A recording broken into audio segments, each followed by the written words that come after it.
Hello students, today we are going to start with our unit first, second chapter.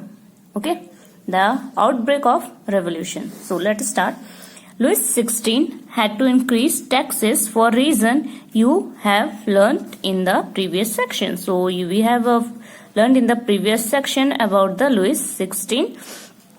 Okay. So when the kingdom was handed over to the Louis XVI, the treasure was empty at that time. Okay, treasure already empty था.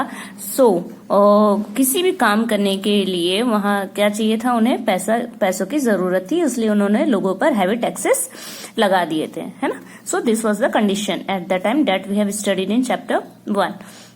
How do you think he could have gone about doing this?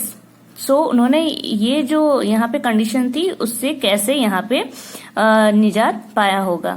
In France of the old regime the monarch, old regime यानी old time, ठीक है.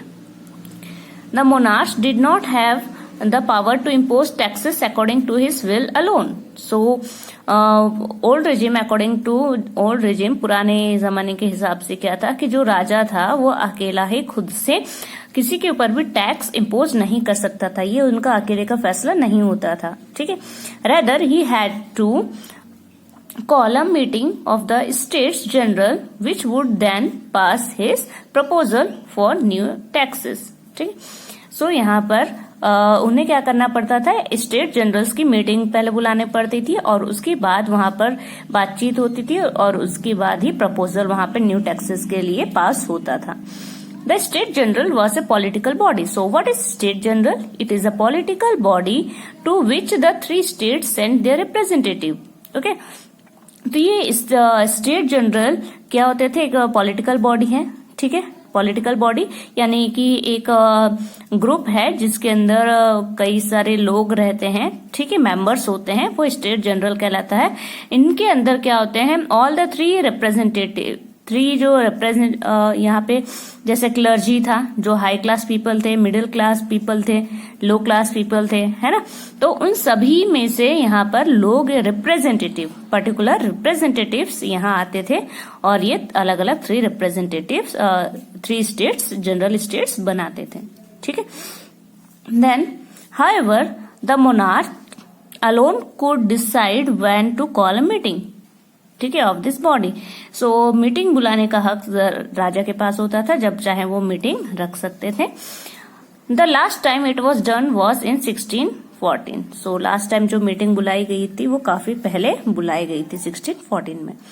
On May 1789 Louis 16 called together an assembly of the state general to pass proposal for new taxes.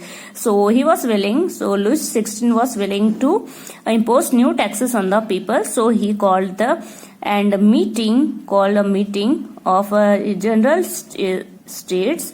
Okay, when on 5th May 1789, a resplendent hall. What is resplendent?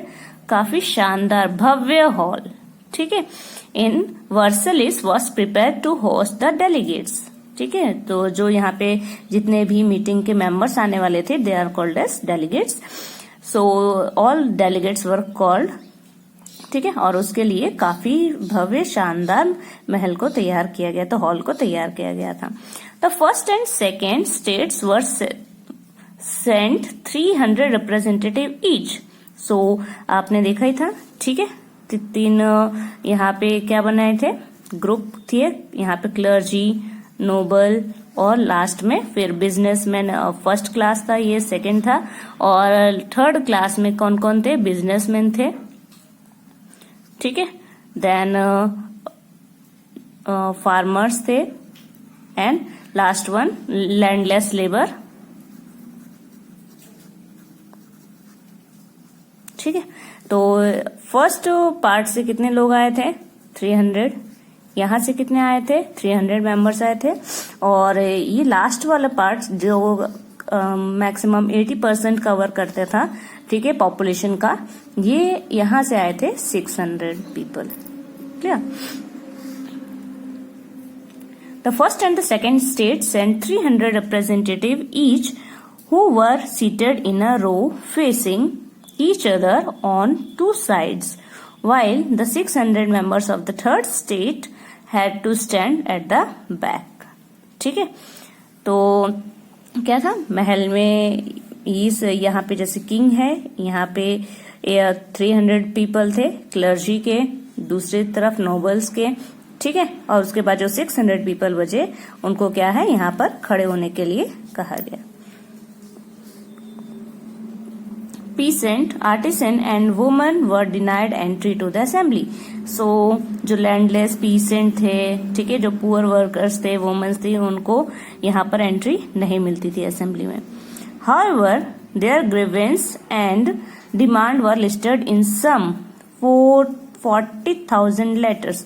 लेकिन उनके तरफ से जो 600 representatives आए थे वो क्या करते थे, उनकी जो भी डिमांड है वो सारी चीजें वो मेंशन करके आते थे. किस में करके आते थे, इन अबाउट 40,000 लेटर्स. ठीक है, which the representative had brought with them. ठीक है, तो उनकी सारी बातें करने के लिए वो रिप्रेजेंटेटिव उनके लेटर्स लेके आते थे. Voting in the state general in the past had been conducted according to the principle that each state had one vote. ठीक है, सो वोटिंग किस तरीके की होती थी कि जितने भी जनरल स्टेट के मेंबर्स होते थे वो वोट करते थे. This time too, Louis XVI was determined to continue the same practice. तो लुइस 16 इस बार भी चाहते थे कि इसी तरीके से क्या हो, यहाँ पर अगेन वही प्रैक्टिस किया जाए और उसी के अकॉर्डिंग वोटिंग की जाए. But members of the third state demanded that voting now be conducted by the assembly as a whole where each member would have one vote. ठीक है, तो इस बार क्या चाह रहे थे लुइस 16 कि वोटिंग इस तरीके से हो कि असेंबली का हर एक मेंबर जो है उसे वोटिंग करने का अधिकार होना चाहिए. This was one of the democratic principles put forward by the philosophers like Rousseau in his book The Social Contract. So इस तरीके का प्रिंसिपल, यानी कि एक फिलोसोफर हैं, ठीक है, रोसो नाम के, जिन्होंने सोशल कॉन्ट्रैक्ट नाम का यहाँ पे लिखा था, बुक लिखी थी, तो उनके अकॉर्डिंग यहाँ पर ये चाह रहे थे कि वोटिंग हो और सबको वोटिंग का मौका मिले. ठीक है,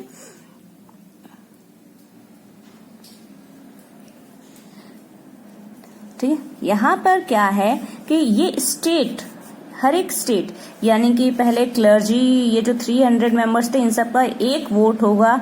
ठीक है, इन सब का एक वोट होगा और इनका एक वोट होगा. तो राजा अभी भी चाह रहे थे कि इसी तरीके की वोटिंग हो, लेकिन अब यहाँ पे जो बाकी लोग थे, ठीक है, जो कि ये फिलोसफर्स से काफी प्रभावित थे, वो चाह रहे थे कि यहाँ पर क्या हो कि ये जो पूरे 300 मेंबर्स क्लर्जी के हैं वो सारे वोटिंग करें, नोबल्स के 300 मेंबर्स वोटिंग करें, प्लस 600 मेंबर्स यहाँ के भी वोटिंग करें, यानी कि ऑल यहाँ पे कितने हो जाएंगे, 6, 3 + 3 12. ठीक है, 1200 वोट्स हों. समझ में आया? When the king rejected this proposal, members of the third state walked out of the assembly in protest. So ये बातें कहाँ से की गई थी, ये बातें थर्ड जनरल स्टेट के रिप्रेजेंटेटिव्स के द्वारा की गई थी, और जब राजा ने इसे मानने से इनकार कर दिया तो थर्ड स्टेट्स के मेंबर्स जो थे वो सीधे वहां से बाहर आ गए हॉल से. Clear? The representatives of the third state viewed themselves as spokesmen. Spokesmen यहाँ पे speaker. Okay. Then for the whole French nation. So उनमें क्या हुआ, जो थर्ड स्टेट के लोग थे, जो 600 रिप्रेजेंटेटिव थे, ठीक है, वो जब यहाँ से बाहर आ गए, उसके बाद उन्होंने क्या बनाया, उनमें से एक स्पीकर रेडी हुआ. ठीक है, then on 20 June they assembled in the hall of an indoor tennis court in the ground of Versailles. Versailles में एक इंडोर टेनिस कोर्ट में वो सारे इकट्ठा हुए. They declared themselves a national assembly. तो उन्होंने अपने आप को एक नेशनल असेंबली बना लिया, यानी एक नेशनल ग्रुपिंग बना लिया. And swore not to disperse till they had drafted a constitution for France that would limit the powers of the monarch. So उन्होंने डिसाइड किया कि वो तब तक डिस्पर्स नहीं होंगे, बिखरेंगे नहीं, जब तक कि उनकी बातें ना मान ली जाए, उनके हिसाब से कॉन्स्टिट्यूशन रूल्स ना बना लिए जाए, ताकि वो जो राजा का पावर है वो लिमिट किया जा सके. They were led by Mirabeau and Abbassius. ठीक है. Mirabeau was born in a noble family but was convinced of the need to do away with a society of feudal privileges. So Mirabeau and Abbassius ये दोनों ही क्या है, ये दोनों इनके एक रिप्रेजेंटेटिव्स हैं. ठीक है. देन Mirabeau जो खासकर आपको पता ही है कि जो थर्ड क्लास पीपल थे, ठीक है, उनमें ज्यादातर क्या है, जो बिजनेसमैन हैं, जो अच्छे खासे लोग थे, उनमें जो अच्छा खासा कमाने वाले थे. ठीक है. कुछ लोग ऐसे भी थे काफी अच्छा कमाते थे, कुछ नहीं भी थे, कुछ लैंडलेस थे. ठीक है. तो जो अच्छे खासे थे, अच्छे खासे घर के, उनके जो पढ़े लिखे लोग थे वो इनके लीडर बनते थे. ठीक है. तो उन्हें ये पता होता था कि लोगों की जरूरतें क्या है, और ये जो पैसे वाले ज्यादा लोग हैं, जो हाई क्लास पीपल हैं, ठीक है, फ्यूडल प्रिविलेजेस, जो उन्हें काफी सारी यहाँ पे सुख सुविधाएं मिल रही हैं जो कि हर जगह उन्हें नहीं मिलनी चाहिए थी. ठीक है. तो उसे हटाने की कोशिश में लगे हुए थे, वो इनके साथ दे रहे थे. He brought out a general and delivered powerful speeches to the crowd assembled at the Versailles. So इन लोगों का काम क्या था, ये स्पोक्समैन बन चुके थे, ये स्पीकर बन चुके थे, और ये काफी पावरफुल स्पीचेस डिलीवर्ड करते थे लोगों को, ताकि लोग उनकी बातों से सहमत हो, और ताकि मोनार्क जो कि राजशाही चल रहा था, ठीक है, वो वहां से हट सके. Then Abbassius, originally a priest, he was originally a priest, ठीक है, wrote an influential pamphlet. वो यहाँ पे पैम्पलेट क्या है, जो पत्रिकाएं आती हैं वो लिखते थे. ठीक है. कॉल्ड, उनका नाम क्या था पत्रिका है, what is the third state. तो टोटली किसके ऊपर डिपेंडेंट थे, थर्ड स्टेट के ऊपर. किसके ऊपर लिख रहे थे, थर्ड स्टेट, यानी उनके कंडीशंस के ऊपर लिख रहे थे कि थर्ड स्टेट क्या है. ठीक है. और उनको सुधारने की जरूरत है. ठीक है. यानी उनकी कंडीशन को इम्प्रूव करने की जरूरत है. तो सारी चीजें वो इन पर लिखते थे. While the National Assembly was busy at Versailles drafting a constitution, so National Assembly जो बना ली गई थी, जिनके लीडर्स कौन थे, Mirabeau and Abbassius. ठीक है. They were busy in drafting a constitution. कि कॉन्स्टिट्यूशन ड्राफ्ट कर रहे थे, यानी रूल्स रेगुलेशंस बना रहे थे, किसके लिए, totally for the third class state. Okay. तो थर्ड क्लास के लिए कॉन्स्टिट्यूशन में वो क्या बना रहे थे, सॉरी, रिटर्न रूल्स बना रहे थे. The rest of the France sheathed with turmoil. ठीक है. तो बाकी फ्रांस में क्या मचा हुआ था, काफी हंगामा मचा हुआ था. A severe winter had meant a bad harvest. ठीक है. तो उस साल काफी ठंड पड़ी, जिसकी वजह से वहां की जो खेती है बर्बाद हो गई. द प्राइस ऑफ ब्रेड रोज, खेती खराब, यानी कि क्या होता है, जो भी खाना होता है, जो भी अनाज होता है, उनके प्राइस काफी बढ़ जाते हैं. Often bakers exploited the situation and hoard supplies. So जो शॉपकीपर्स होते हैं वो भी क्या करते हैं, सबके जो रेट होते हैं बढ़ा देते हैं, और जिसकी वजह से काफी सिचुएशन वर्स होने लगती है.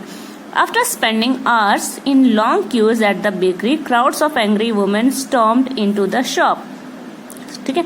तो ऐसी कंडीशन हो रही थी कि लोगों को खाना नहीं मिल रहा था, घंटों भर लाइन में खड़े होने के बाद भी उन्हें वहां पर खाना नहीं मिल रहा था. इसकी वजह से एक बार क्या हुआ कि एंग्री वुमेन का जो एक ग्रुप था, उन्होंने तोड़फोड़ मचा दी, यानी कि यहाँ पर शॉप में घुस गई जबरदस्ती. At the same time the king order troops to move into Paris. और उसी टाइम पे राजा का एक दल, सेना के दल वहां से गुजर रही थी पेरिस से. ठीक है. Into Paris. On 14 July the agitated crowd stormed and destroyed the Bastille. ठीक है. तो यहाँ पे जो क्राउड थे, वो जो वेस्टिली जगह है, ठीक है, वहां पे लोगों ने मारधाड़ मचा दिया और उस प्लेस को तोड़ फोड़ डाला. On the countryside rumours spread. ठीक है। तो राजा के ये जो ट्रूप्स था, इनको देख के लोगों में रूमर्स फैल गया कि राजा ने सबको मारने के लिए हुक्म दे दिया है, सबको तबाह कर देंगे, ठीक है।